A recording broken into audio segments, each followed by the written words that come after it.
spectrum in Africa's emerging ecosystems, opportunities and challenges in opening privately produced data. My name is Chris Maloney, and I'm a program officer at the Hewlett Foundation in California, where I lead a grant-making portfolio that's focused on enhancing evidence-informed policymaking in Africa, including working with about 20 organizations across the continent that are looking to shape a balanced approach to data governance in Africa, where we're maximizing the benefits of data for development on one side, while on the other side, maximizing data rights and privacy on the other. So therefore, today's topic is very exciting to me, at least, as we will hear from a broad array of stakeholders on essentially three things. First, really just learning more about the incredible power and value offered by opening more data for evidence-informed policymaking in Africa by looking at a particular case of mobile network operator data in Ghana. We'll also talk quite extensively about the importance of the open data principles in safely and effectively unlocking privately produced data. And then perhaps most importantly, we'll also learn more about the lessons and what it takes to forge lasting partnerships in this space, including hearing from key stakeholders in the public sector, the private sector, and civil society. All have incredible roles and important voices to this discussion. And really, it does come down to trust and figuring out how we can build stronger and better trust in this space. Let me very briefly introduce what I hope will be our 6 panelists. It may be more like 3 or 4, but ideally we will have 6 today. Each will have 1 question and about 5 minutes to speak, and then we'll hopefully have a little bit of time at the end for some Q&A. So we have on our panel today Angela Mensapoku, who's the Director of Commercial Operations and Digital Transformation for Vodafone Ghana. There's Kathy Riley, who's the Senior Partnerships Director for the Flowminder Foundation. Florence Tofa, who is the Executive Data Manager for Mobile Web Ghana. Kat Townsend, the Senior Data Policy Advocate at the World Wide Web Foundation. Omar Seydu, who's the Head of Social and Demographic Statistics and SDGs Coordination at the Ghana Statistical Services. And Winnie Kamau, who is a data journalist at Talk Africa. So with that, I'm going to turn it over to Winnie Kamau. Hopefully she can present some PowerPoint slides. Winnie, I give you the floor to talk to us about open data principles, talking to us about the core of the idea behind open data, the principles themselves, and why they matter, especially in sub-Saharan Africa. So over to you, Winnie. Okay, hi. Thank you, Chris. Hi, everyone. Okay, I'm trying to kindly allow me to share my screen. We had tried. Okay, let me try. Okay, so that is hopefully you can see my screen. Zhao Shanghao, good morning. Is it good afternoon from wherever you are? My name is Winnie Kamau, and I come to you from Nairobi, Kenya. Ooh, okay, so I hope you can see my screen. This is me. Sorry, I had to do some. I had to do the slides because my video is not working also. So sorry, pardon me for all this. So let me. I come to you from Association of Freelance Journalists and also Open Data Collaboratives. We work with we connect people in Africa, and we talk about open data in Africa, and we look at the various projects that people are doing. And in our virtual meetings, which happen every first Tuesday of the month, we are able to connect different participants and different colleagues from all over Africa, and basically that's who we are. And my colleague Kat Townsend also will speak more about it. So we're talking about the open data principles, and if they're called the FAIR principles of open data, and the FAIR principles of open data. It's an acronym. It speaks to findable, accessible, interoperable, and reusable data. And the FAIR data principles also are a guideline for everyone, and it helps in the data stewardship and also a in-depth coverage of data and what it is all about data. For for data, for everyone who is meaning or is actually using open data and is practicing the use of open data, uh, these are some of the key things that your data should have.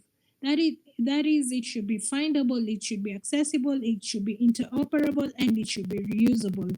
So we look at the findable part is that your data and even the metadata should be able to have a unique identifier that can always be accessible for everyone. If I can find a unique identifier for your data, then I can be able to also look for it and get it, and also be able to access it. That comes to the accessible data.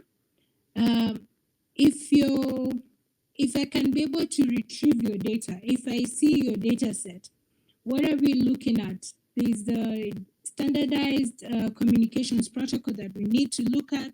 The protocol is open, free, and universally implementable. And then when we're talking about, these are just the basics of what your data should look like. And then when you're talking about interoperable, that is, we're looking at the references. We're looking at how your data can operate with other data sets. Can we compare with other data sets? Can we be able to, um, uh,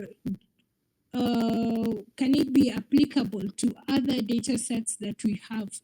And also another thing, it should be reusable. That even when we're looking at the provenance of that data, we can be able to trace it back to the original source. Yes, we're not, okay, some people say we are manipulating, but we're not, uh, we are analyzing the data, but we still can find it back. We can still trace it back to the original source. That even if it's manipulated or it's used in a different format, it can always be traced back to the original source. And why open data in Africa? There's need to streamline the data.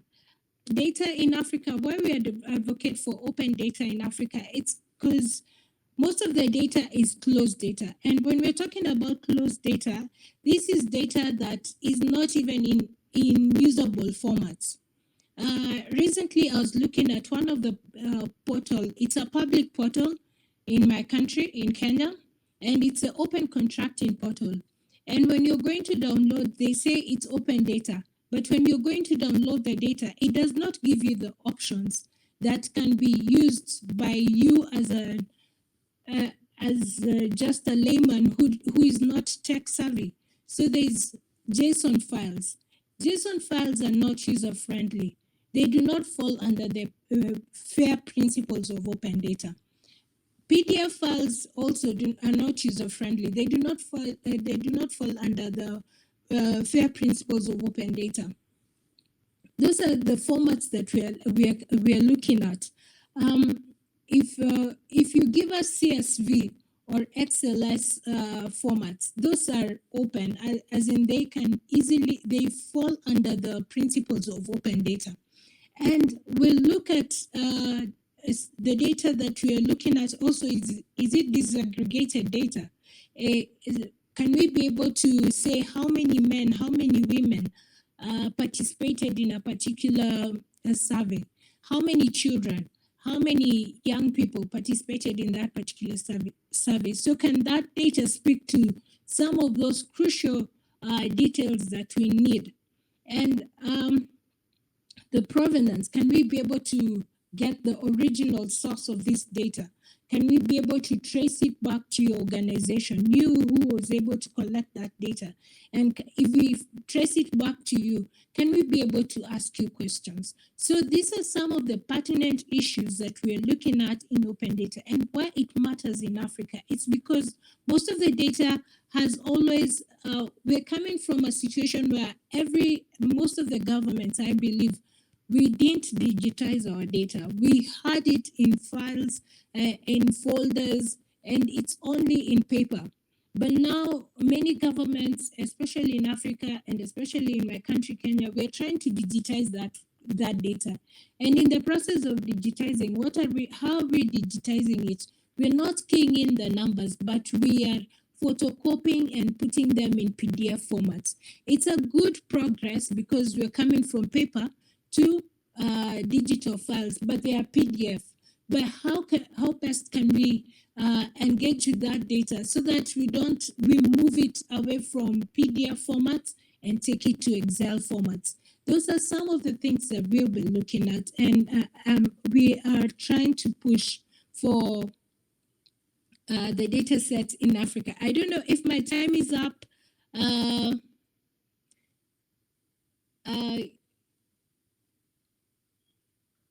Sorry, I don't know if my time is up, but I want to thank you for listening. And if there are any questions, and I learned a little bit of Chinese.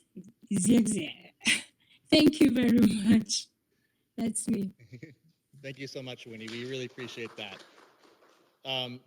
Great, really, just to sort of ground the conversation in a framework like the open data principles. So I'm glad we were able to sort of lay out that sort of baseline understanding of what we want to talk about today. Next, I'd like to turn it over to Angela. Angela, who's with the Vodafone Foundation in Ghana, will bring this story to life for us through the particular case study of the Data for Good partnership. And for those of you who don't know what Data for Good is, it is a unique PPP between Vodafone Ghana, the Ghana Statistical Services, and Flowminder to collaborate on using anonymized, aggregated mobile network operator data to explore population distribution and movements for various development and humanitarian evidence-informed policymaking purposes in Ghana. So Angela, let me turn it over to you to bring this to life for us. Hi everyone. Good morning or good afternoon, wherever you are. Thank you very much for the opportunity. So you might ask, why did Vodafone get involved in this project? And the reason we decided to get involved in this project was because it aligned to our purpose principles, very much around sustainability and the injection of technology for social good. We also believe very strongly in the power of data, insight, analytics, and being able to use aggregated, anonymized data to drive socio-economic policy and also drive communities in Ghana. And I think with this partnership, that was what we were able to do. When you look at the use cases are wide and varied. Everything from disaster planning, so flooding and predicting flooding, looking at the spread of communicable diseases such as Ebola and cholera. Also, in the heat of COVID-19, we were able to use this partnership to really drive insight-led decisions when we partnered with Ghana Statistical Service alongside Flowminder. So for us, it's important to use key data insights and inputs in unusual ways to drive change, to drive digitization, and to drive government policy.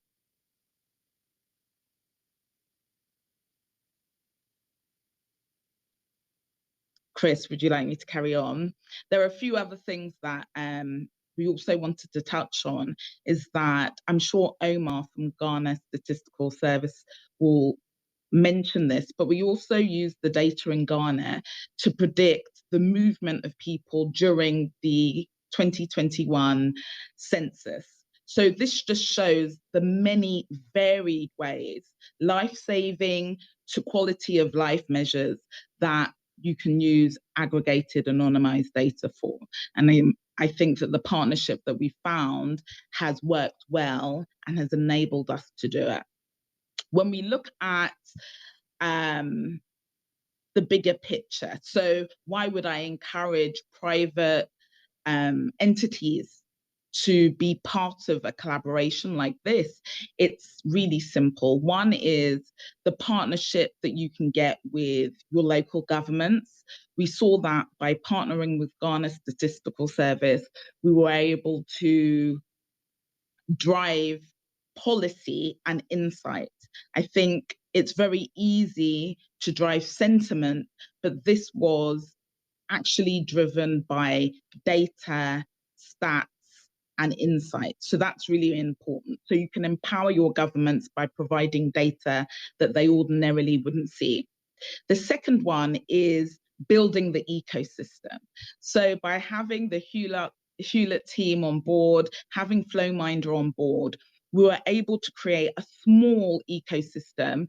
And then with our successes with the Data for Good project, we've been able to attract a wider set of partners, whether it's from NGOs, whether or not it's from private businesses. And I think that this encourages the ecosystem to grow larger and then also be able to draw more and impactful global insights, not just things for Ghana or the continent. So moving forward, the reason why this is very important for our strategy is because it drives digital transformation and it ensures that nobody is left behind. It also enables us to build capacity building. So what was really important with this partnership is that although we have external partners, it was important that the skills and the ability to access data and analyze data locally was actually shared with Ghana Statistical Service. That was very, very important for us. Also, we use the data for social good. I've mentioned that before, be it driving small, medium enterprises, be that looking at the critical sectors within Ghana, be it health, education. Simply put, our motto is very much around using data technology for humanity. Without doing that, it is literally just data and tech. So making sure that we use all our insights, everything that we have to drive humanity, to drive the social good is part of the reason why Vodafone Ghana took part in this project, continues to be committed to it, and is really, really excited with the insight and the technical robustness that we've been able to garner from the Data for Good project with Hewlett and also Flowminder and Ghana Statistical Service. So on that note, if you have any questions, feel free. If not, I will hand you back to Chris. Thank you very much.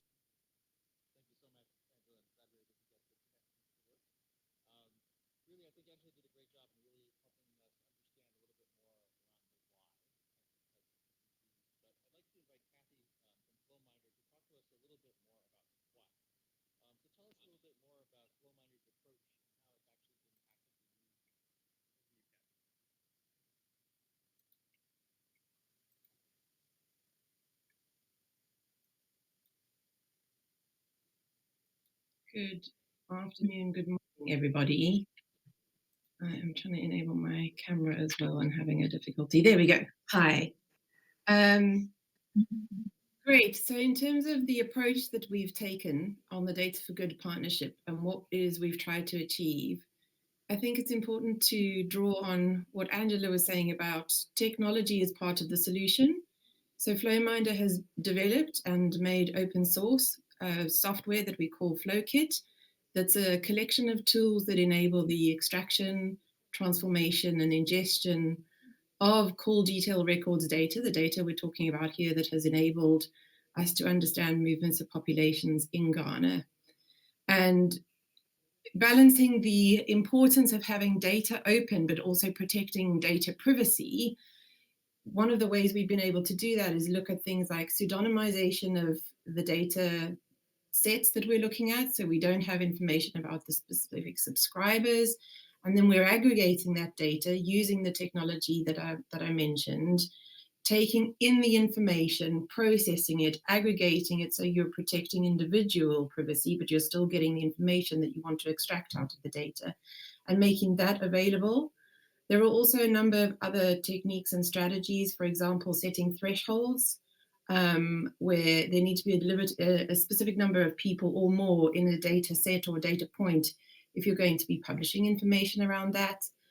We've tended to use a figure of at least 15 subscribers in a, say, origin to destination matrix, for instance, so that you aren't exposing a small number of people in an aggregated data set. We also, I think it's important to explain and describe how we install the software and the technology that we're talking about. In this case, and Flowminder would strongly advocate for this, it's important that the people who own the data, so in this case it's Vodafone Ghana, have the data processed behind their firewall.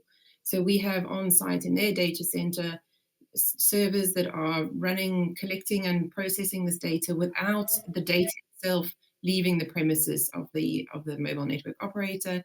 And this provides a degree of security and safety to the data privacy and the data protection kind of principles as well. I think it's also fair to mention that there are a set of approval processes that go on with regard to sharing any of the information and the data. The partnership that we've struck up between Ghana Statistical Services, Vodafone Ghana, and Flowminder Foundation very clearly outlines on what bases, what data will be shared, how and to whom. And there are approval processes in place for making the data publishable. So there is also a set of requirements that any data has to pass through in order for it to become open and available to the public. And that includes scrutiny, for example, on things like commercial sensitivity of any data that's going to be shared, and making sure that the requirements of all people who are owning the data are being met. One thing I think I will just touch on briefly as well, and Ghana Statistical Services can speak to this as well because this is their business, is the importance of survey data in the process of understanding the relevance and applicability of the call detail records data that we're garnering from Vodafone Ghana. And that is in relation to understanding the representativity and also doing bias adjustment and population scaling. So Flowminder has invested quite a lot of time and effort in developing methodologies whereby we're taking data that's collected at the field level, also using some census data and phone survey data to extrapolate and triangulate the data we're getting from the call detail records in a way that is going to enable us to draw conclusions across the entirety of the national population in Ghana. I don't want to go more now. I will happily take questions. I don't want to take too much time today and deny others on the panel the chance to speak. So Chris, I'll hand it back to you, but very happy to talk in a bit more detail if there are any questions with regard to the approach of opening up data while still protecting privacy. Over to you. Thanks so much, Kathy. So hopefully it was good to get a little sense of the brass tacks, as we say, from Flowminder.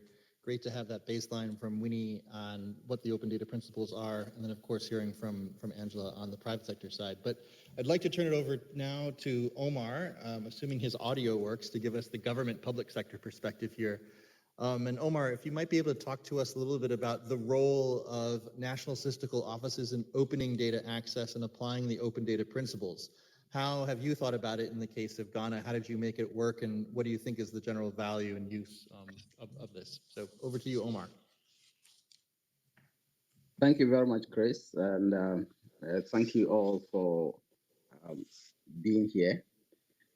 Yes, Ghana Statistical Service, at the dawn of the SDGs in 2015, did a national assessment to understand our ability as a country to monitor the SDGs.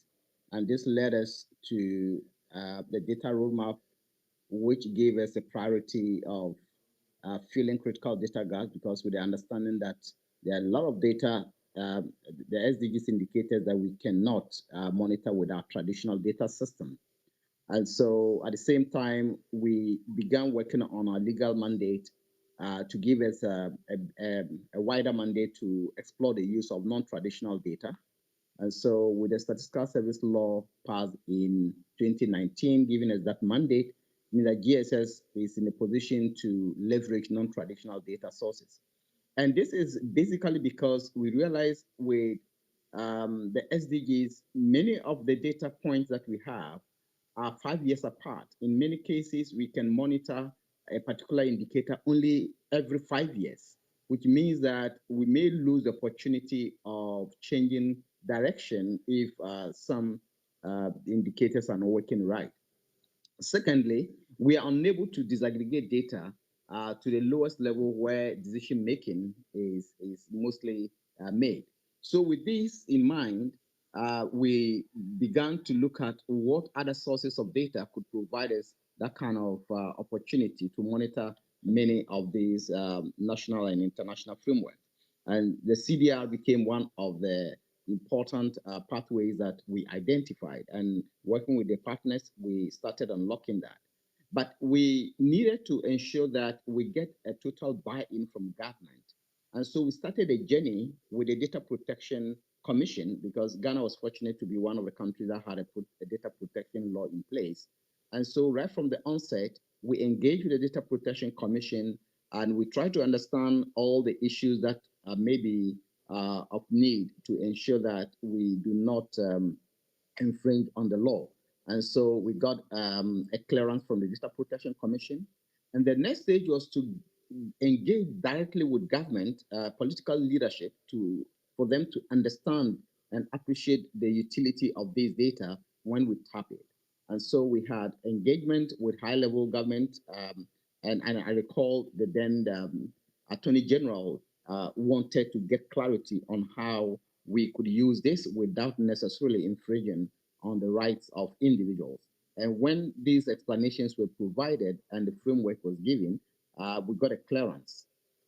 Then COVID hit in 2020, and that was the first test case on how useful this data was.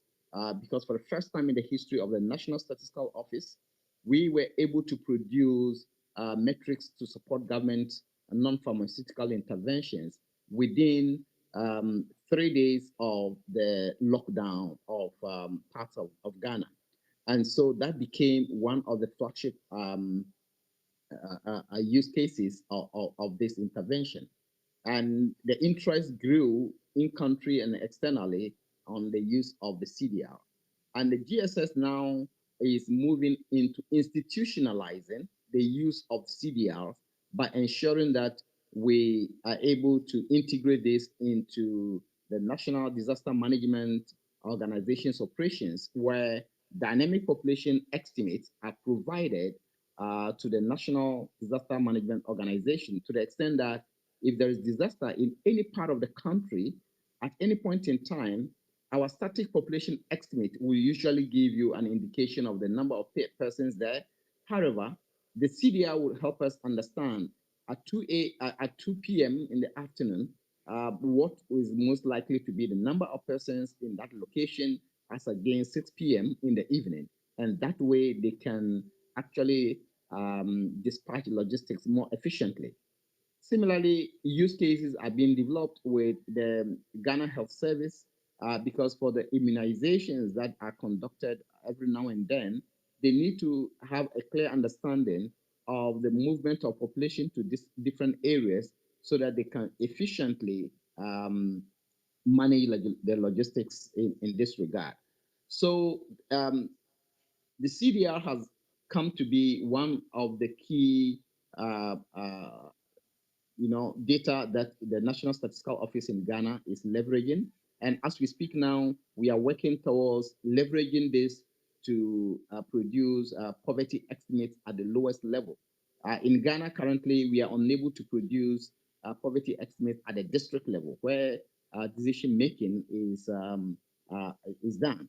And so, with the CDR and combination with the other survey data and census data, we are working towards that possibility. Of course, it is still work in progress, but we are looking forward to the opportunity to use the CDR in that context. So I would want to hold on here to take questions when they come. Thank you. Thanks so much, Omar. Our last bit of the agenda before we open up to general Q&A, we're going to turn it back to Winnie. Unfortunately, Kat and Florence were unable to join, but Winnie has agreed to discuss a little bit about what they wanted to touch on. And it does go back to something I talked about at the beginning, which is really this quest to find the right balance between open data on one side while ensuring rights and privacy on the other.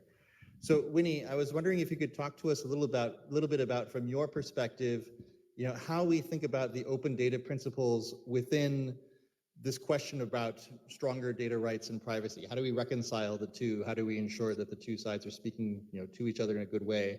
And at the same time, while there are those risks that are out there, how do you think about the benefits? We heard from Omar just now on all the other applications that, just for call data records as one example, could give the government of Ghana in their policymaking needs. So Winnie, I'd love to turn it back over to you just to talk a little bit more broadly, lifting up a bit through the lens of the open data principles on reconciling concerns around privacy while also maximizing further benefits of open data. Okay, thank you, Chris, and thank you all for for joining again. Sorry, my camera is still not working, but it's okay. These are the travesties that we go through when you're doing online and events. So when we're talking about privacy, and let me speak to some of the points that my colleague have already even given us, and at the end of this meeting, we'll be able to share with you. I'll send the presentation to Chris, and he can share people in the room. So in terms of privacy, in any open data set, there's the potential of privacy and security concerns. Yes. And a baseline rule is to remove all personally identifiable information. But there's always a chance for the mosaic effect of de-identifying an individual from multiple data streams, or that a data set that may seem innocuous today becomes politically charged in the future. In the United States, an example is given about the government publishing attendees' data to climate change conferences. And these individuals were subsequent targets for firing. And we see the new presidential administration is looking at this agenda differently and prioritizing it differently. And we're looking at some of the, for us at Open Data Collaboratives, we tackle these concerns with multi-stakeholder partnerships, that out of those who are most targeted, most vulnerable, most at risk at the center of decision making, then we make sure that that yes, open data is open data, and it's not cast on stone, but it can be alterable. And the best open data are documented and improved through consistent public feedback loops. And how do we look at it? We look at it from the perspective of where people are vulnerable, where the people are at risk of being attacked because of sharing their data. Then how best do we protect them? I look at case in points in my country. Just recently, one of the biggest supermarket outlets, somebody hacked one of the organizations. These hackers, they hacked into the system of that supermarket outlet, and you could see all the data, all the information. Like if you're using a credit card to pay for the goods, if you're using what do you call? We used mobile money to pay so transactions, so you could see that, and that is detrimental. But again, then there is data that somebody else can look at and say, wow, this is useful because this is data. It's unfortunate there was that hacking, but if you're looking at it from a very data lens perspective, you will see this is information that many organizations have. And we need to protect, we need to anonymize the data, even as we're holding the data in trust, because we are government or we are organizations who are implementing projects. We need to protect our data also, and anonymize it, so that even as we are holding it in the bunkers or in the safe places, ensure that the data is still protected, it's still anonymized, I guess, in my point. But governments can make great strides in open data sets that have little likelihood for privacy concerns, and publishing procurement data, like publishing procurement data. This goes far in ensuring trust in how taxpayers' money is spent, and allowing citizens to monitor the government programs, and expanding the potential need for entrepreneurs who can be able to gain from the government tenders. So even we're opening our data in terms of open contracting data. We're not telling you, in our country, we have the beneficial ownership rule that you should tell us, yes, you're getting this tender, but tell us who are your directors, who are the directors in that company, so that you can be able to confirm if you're giving for the rules of we are giving the youth and we are giving the women. How many women directors are in that company? That is part of the beneficial ownership data that will help even the government and even the people who are looking at the tenders. They'll be able to know, okay, so this company X says that it is owned by women, it's led by women, but who are the directors? Yes, they would be implementing women projects, but maybe the directors are men. So that helps when that data is opened up. And I will still emphasize on the open data principles. Yes, we can have a, or we can open up the data. Let's open up the data. Let's open it up.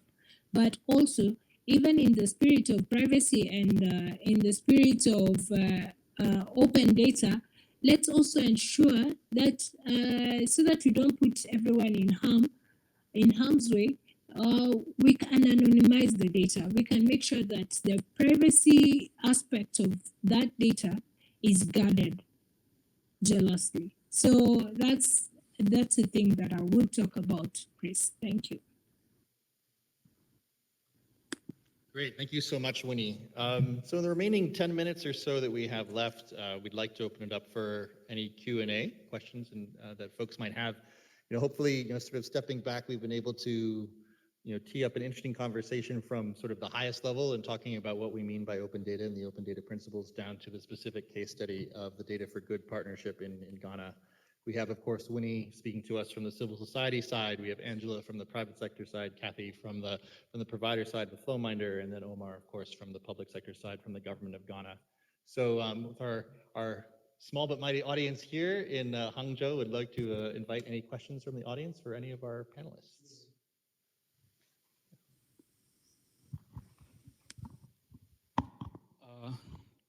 Thank you for this session. I like the last query about we are here advocating for data, open data. Personally, from where I'm coming from, I'm a researcher in algorithmic management and augmented intelligence. And one of the things as Africa is the call for open data. I don't believe it's sound for us to call Africa for us to open our data up, because we should be talking about clustering, stratification, and of data. Because if we open our data, health data, we open it up to the world, and we understand in the fourth industrial revolution, data is the next gold mine.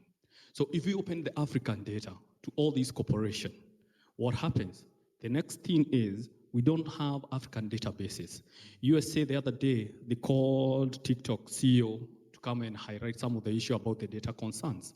In Africa, we don't have our databases, mean that much of our data is stored in the Europe or in America or in Asian country. What happened with the exploitation of the African good? The other issue is, I like what Ghana is doing in terms of central data records. That's so powerful. But in future where we are going, can we look at issues of adoption of blockchain, data fidelity, and blockchain technology, and cybersecurity? Because those are key detrimental issues that are affecting our own data being used by people who are not Africans for their own innovation.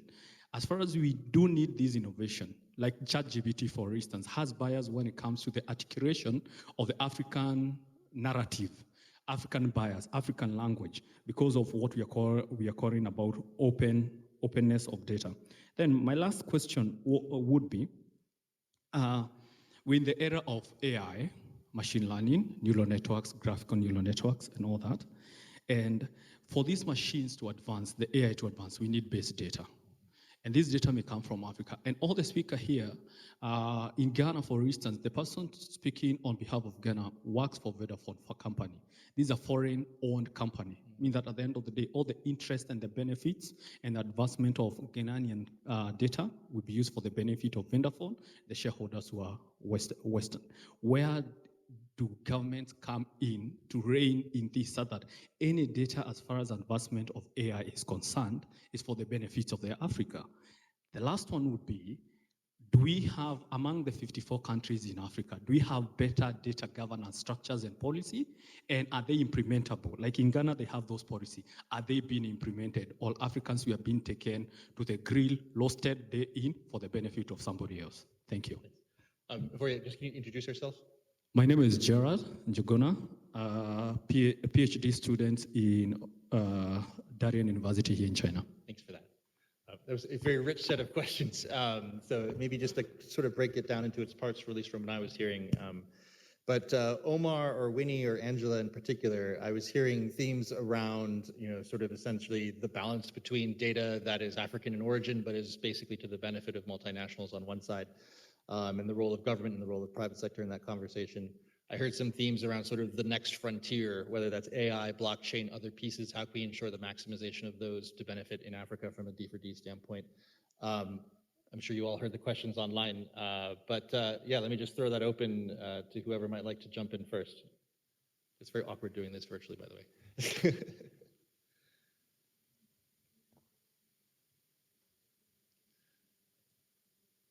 Angela, maybe not to pick on you first, but maybe just if you wanted to take a private sector perspective on some of those questions.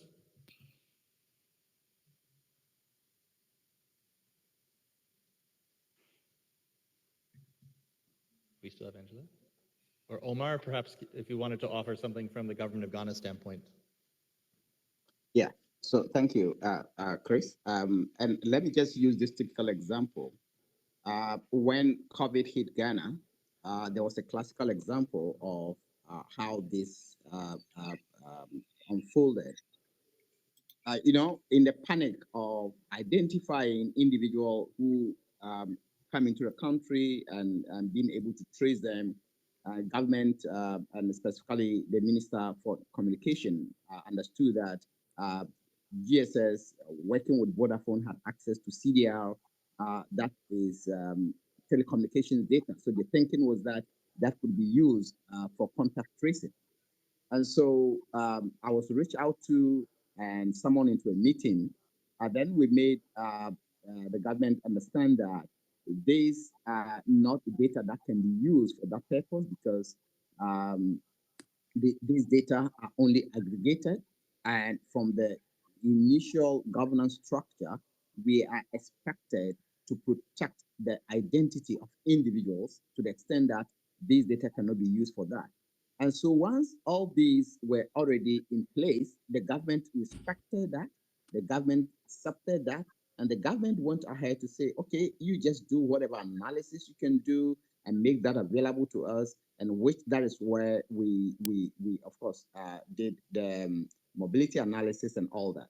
So to that extent, it means that from the onset, if you put the necessary safeguards in place, yes, the data can be made available, but there's also the responsible use of these data.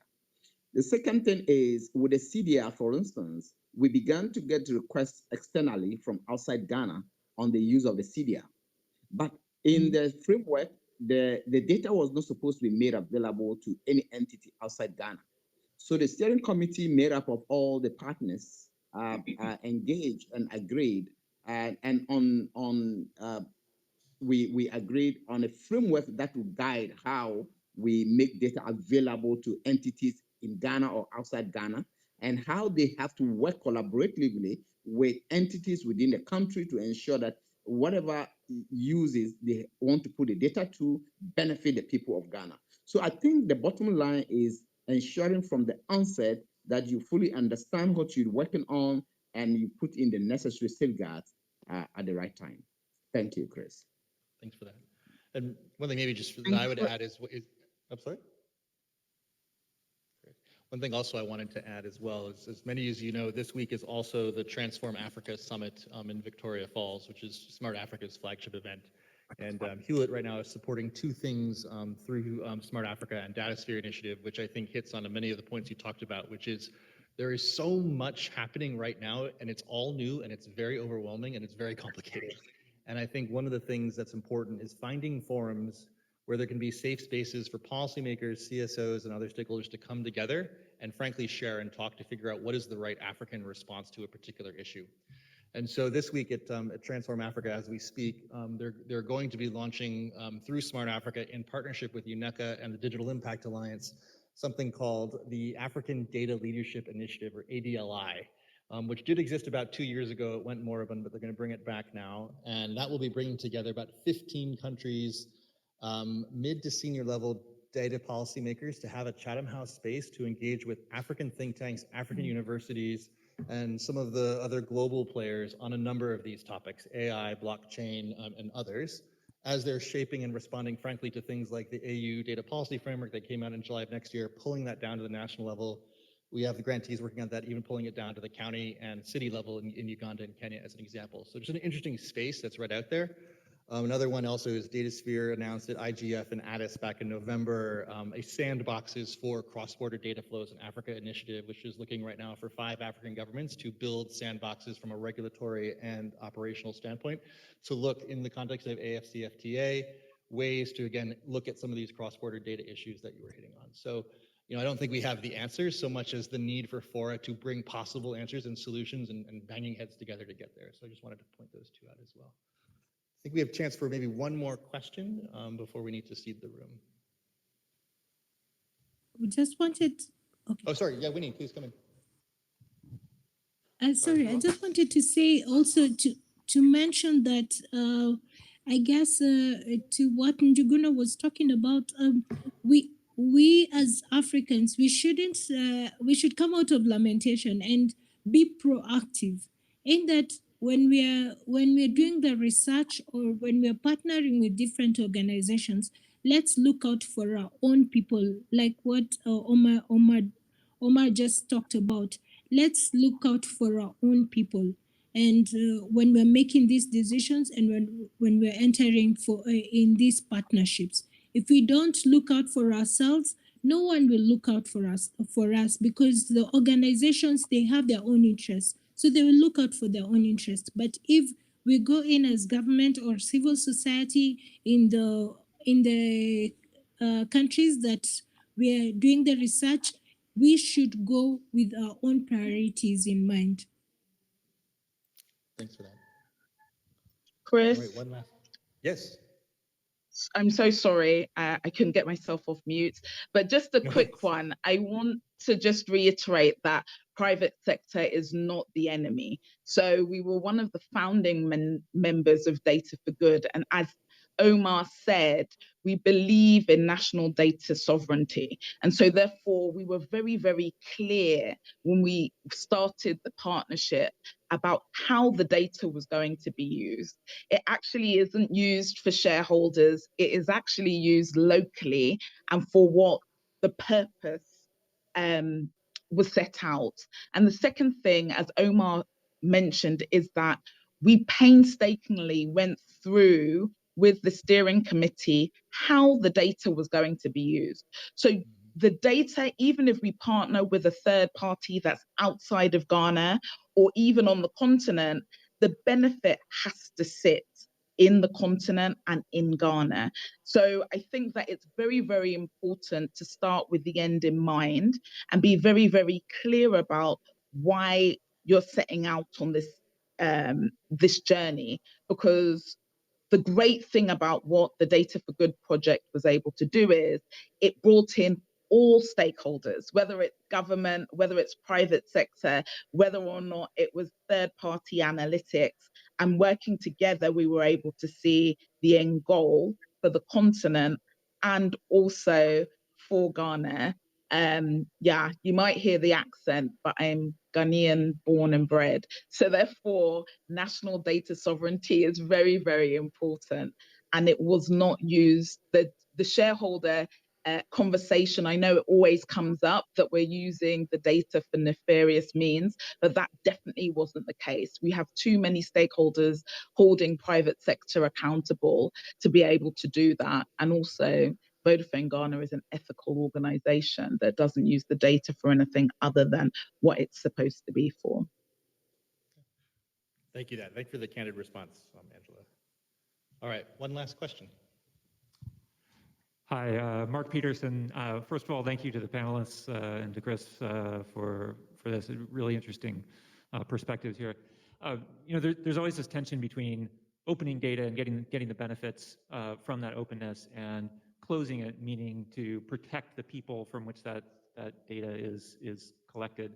And I'm curious, it sounds like Vodafone is going about this in the right way and sort of following a set of principles to ensure that benefit stays in country, that principles of data sharing are meant to protect the people from whom the data is collected.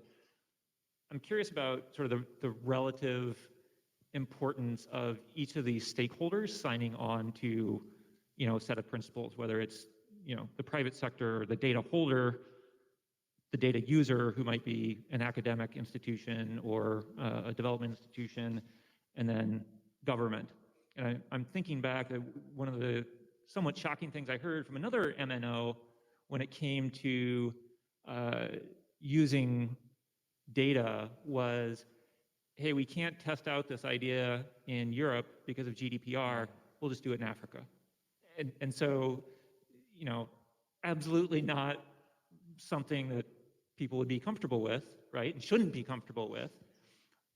But beyond getting that company to sign on to a set of principles and having those percolate down so everybody is aware of them and everybody is using them, then you need law at the national or supranational level. And I'm just kind of curious about the panelists' thoughts on sort of the relative importance of whatever the data holder would sign on to, what the data user might need to sign on to, and government law and policy. Another very easy to answer question, and not me at all. Maybe if I could throw that first to Kathy, just because I know from a Flowminder standpoint, I'm sure you've probably seen that manifest in several different places globally, not just in Africa, but then also would welcome any other thoughts from Winnie or Angela or Omar, of course. Yeah, no problem. Thanks, Chris. So GDPR looms large in all the work that we do at Flowminder. We're actually based out of Sweden and hold ourselves to the GDPR standards regardless of where we're working. And I think that that's good practice and would encourage others to do the same. It is shocking to hear that someone would think that they can do something in Africa, but not in Europe. And I wouldn't endorse that opinion at all. I think that that's a shocking thing to say and very unfortunate. I think so GDPR does put some quite significant constraints and standards in place, rightly so, because what it's trying to do is protect individual privacy and individual rights. There are, even within GDPR, provisions made for how data can be used for certain types of public goods, including the production of official statistics, which is one of those things that is what this project is engaged in. This partnership is all about trying to support the production of official statistics using different data sources, big data or CDR data included. But even so, it doesn't undermine the importance and the necessity of ensuring that GDPR's spirit in terms of the protection of individual privacy and the data protection provisions that it's all about are respected. I take your point about the laws in other countries maybe need to catch up. Actually, in Ghana, there is a Data Protection Act, and it is pretty good in terms of specifying what can and can't be done, to the point where there are even provisions that would make the sale of personal data illegal. So you've got a very strong, I would say, possibly even maybe, I don't know, it's possibly an opinion, stronger protections in some respects there than we've had in other places in the world where data has been sold by all sorts of actors. So yeah, that would be what would come to my mind initially in thinking about your question. And I think really the essential point here is we need to find ways that the data is protected from an individual point of view, but the information that the data can help us have is unlocked for people to use. Thanks, Chris. Back to you. Thanks. And in the remaining couple of minutes, just wanted to see if Winnie or Angela or Omar wanted to respond.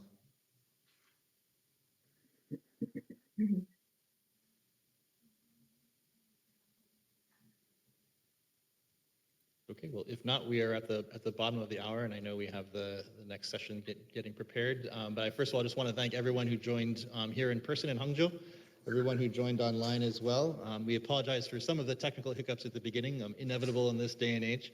But again, hope you found it to be an interesting conversation, touching on a whole range of different things, both at the top level and the most local level, practical levels. Yeah, please feel free to reach out to any of the panelists. You'll see them in Hufa. Thank you.